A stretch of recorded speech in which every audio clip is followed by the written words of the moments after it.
முரண்பாடுகள் இல்லாமல் செய்த செயல்கள் அத்துணையும் இருக்கும்.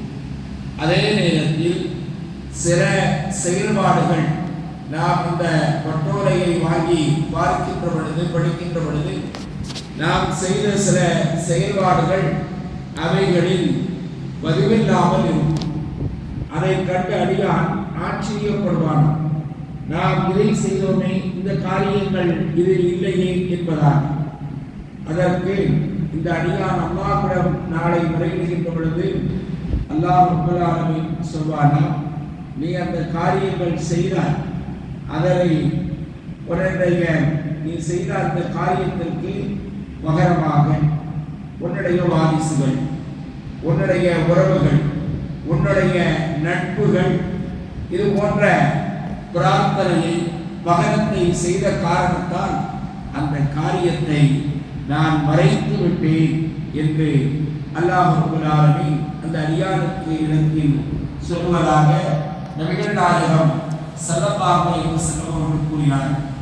அல்லாஹ் திருமறை குர்ஆனில் சொல்லி காட்டுகிறான், இன்னல் ஹஸனாத்தி, நிச்சயமாக நன்மைகளாகிறது, யுத்ஹிபுன ஸய்யிஆத், தீமைகளை அது போக்கிவிடும். லாலிக, இதுதான் திக்ராலில் லாக்கிரீன், அதாவது இறைவன் நினைவு கூறுபவர்களுக்கு நினைவு கூறுவதாம். வஸ்பிர், நீங்கள் இன்னும் பொறுமை காருங்கள். ஃபஇன்னல்லாஹ, நிச்சயமாக அல்லாஹ் ரப்பல் ஆலமீன் லா யுதீஉ அஜ்ரல் முஹ்ஸினீன், அடியார்களினுடைய கூலிகளில் ஒரு காலமும் அவன் உங்களுக்கு வீணடிக்கப்படாது என்று அல்லாஹ் ரப்பல் ஆலமீன் சொல்லி காட்டுகிறார்.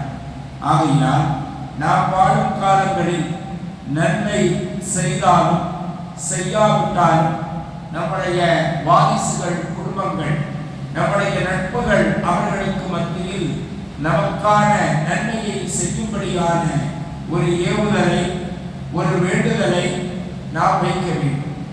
அதுதான் நம்முடைய மறுமைக்கு மகத்தான ஒரு ஈடேற்றத்தை பெற்றுத்தரும். நாம் செய்யும் செயல்பாடுகள் நன்மைகளாகவே இருந்தாலும் கூட நம்முடைய வாரிசுகளுக்கு மத்தியில் நான் எனக்கு என்னுடைய மறைவுக்கு பின்னால் நான் என்னென்ன நல்ல அறங்களை செய்து வந்தேனோ அவைகளை நீங்களும் கடைபிடிக்க வேண்டும்.